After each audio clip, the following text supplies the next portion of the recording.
We've gone back in time.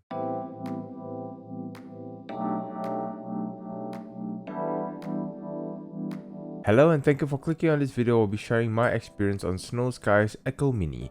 Snowsky is a sister brand to FiiO and this is their $59 music player.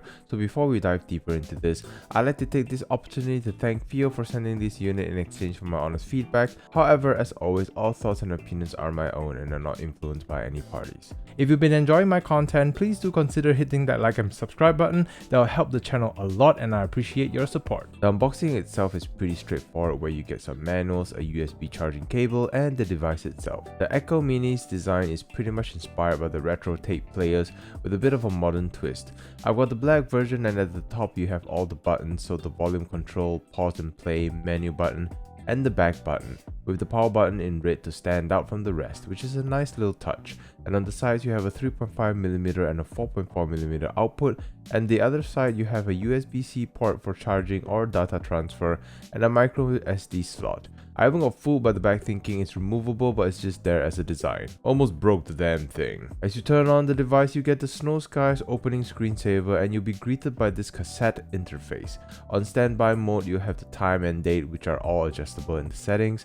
So just running through what's on the main interface, pressing the volume control goes through the menu. You have the file browser, playlist, music playing, music setting, and system settings. To access any one of these menus, just hit that play button to go into it. So file browser is pretty much self-explanatory, where you can access your files. This is where you can update your software if you've transferred it into your device, since this device does not support Wi-Fi. Pressing the back button goes back, of course. The playlist menu is also pretty self-explanatory, where it has all the music that you've inserted into the device. You also have the music setting where you can adjust the volume limit. I honestly like how they added the little animation as you're adjusting this. You can adjust the repeat function, where to go single loop, shuffle play, sequential play. There's even an equalizer built in, but they just give you 5 presets, but at least there's functions to play around with, which is nice. There's even filter options and you have 5 filters to choose from as well. And lastly, you can adjust the low or high gain function. Lastly, you have the system settings and you can either access from the main interface or press this menu looking button, which goes straight to the system setting regardless of where you are, but it's also a small inconvenience. If you accidentally pressed it instead of pressing the play button, then you have to go back out again and go back to where you wanted to be in the first place, so just something to note. In the system settings, this is where you pair this device to your dedicated gear like a TWS. There's also adjustments for screen timeout. You can even adjust the brightness, which I feel at 4 is bright enough. You can crank it up to 5 at max. You can set the shutdown setting, so when you'd like the device to power off if not in use, which is good at preserving battery life. You can even set the time and date, and this is where it's confusing again, where the menu button is now used as the toggle button instead of the play button. So pressing the menu button toggles between each section and pressing the volume adjusts it. Then you need to hit the play button for it to save instead of the back button. Must be some reason why they can't program it to be the same button, but just a bit more to remember and easily mistaken. You can even change the interface color from white theme to black theme. There's even a language toggle, which this device has started off with Mandarin, and look out for the prompt as I think I clicked too fast and it was set at Mandarin, but luckily it wasn't too difficult to navigate around and set it back to English. And the rest of the setting is just information display, where it shows you the files it support, which firmware or software it's currently using. You can reset all settings if you want, format the disk in the device or the SD card as well. So a lot of functions baked into this little device. It also has a battery life of up to 15 hours. So if you're listening to this about 5 hours a day, you get to about 3 days worth of use before needing the cable. There's a few caveats to note. This device cannot function as a dongle, unlike something like the Hebe R32. It can only support up to 256 gigs of SD cards.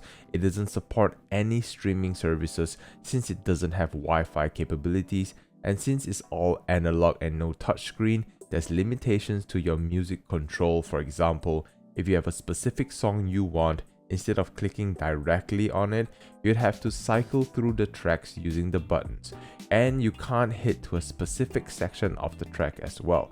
Again, limitations of solely relying on buttons, just like the good old days. So it's purely for one purpose: offline music listening. In terms of how it delivers sound, it's good for its price, and being able to output 250 milliwatts compared to something like R1s, especially with the 4.4mm, means there's a bit more IEMs that can work better with the Echo Mini instead. Testing my Fat Freak Deuce with the Echo Mini, I'm actually surprised at how much headroom I have at low gain. And I'm not sure if it's the nature of the Echo Mini, but the bass isn't as deep or as punchy as I know it can be. While it has sufficient power for most IEMs, it may still not drive really power hungry IEMs, but something like the Deuce is fine, but the Maestro series just needs a bit more. So the closest thing I can compare the Echo Mini would be the Hebe R1, and unless you're all about physical buttons and retro feels, the R1 is just that small step up in terms of your experience.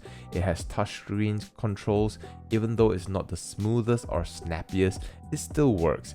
And it supports Wi-Fi and a few streaming services like Tidal, and it's also in a compact form factor. So if you're purely on a budget and you don't care for any of the things I've mentioned in my R1 experience, then the Snowsky Echo Mini fits that purpose. And it's a toss-up between the two because on one hand, you have the convenience of a touchscreen control with Wi-Fi support, and on the other hand, you have back to basic buttons. It also has features that may benefit your music, and having a bit more power and an additional 4.4mm output has its own benefits, whereas the R1 only has 3.5mm output. So if you're all about the music and you don't mind the caveats mentioned earlier, then the Snowsky Echo Mini would bring a bit more fun. But if you want a bit more convenience and control and Tidal support, then the Hebe R1 is a great budget deb to start with. So in summary, I think I pretty much said everything there is to say about this device. If you're looking for a budget option compared to the Hebe R1 and you really love the times where the cassette player existed, but with the benefit of modern features like EQ that help make your music just that much more interesting and also has power to drive a lot of your IEMs, then the Snowsky Echo Mini is a great start to that adventure. And for the price it's asking, it definitely delivers more. However, as always, this is based on one man's experience and I'm curious to know your thoughts. Have you tried the Snowsky Echo Mini, and what are your experiences like? Comment below and let me know. And with that all said, thank you once again to Theo for this opportunity and to all of you for watching. Until the next video, take care and happy listening.